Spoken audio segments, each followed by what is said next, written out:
الفن ما بيقدمش رسائل، يعني هو يقدم وعي ويقدم فن ويقدم تفاصيل ويقدم صورة حلوة وتمثيل حلو وتكنيك حلو وترفيه حلو، كل التفاصيل دي مع بعض لانه فن.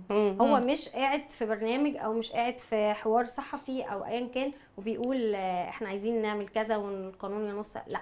هنا بقى انا اطلع في حاجة تانية اقول الفن ليه الياته وليه تفاصيله، ليه تفاصيله اللي هي انا بشوفها اهم من ان انا اخليه رسالة.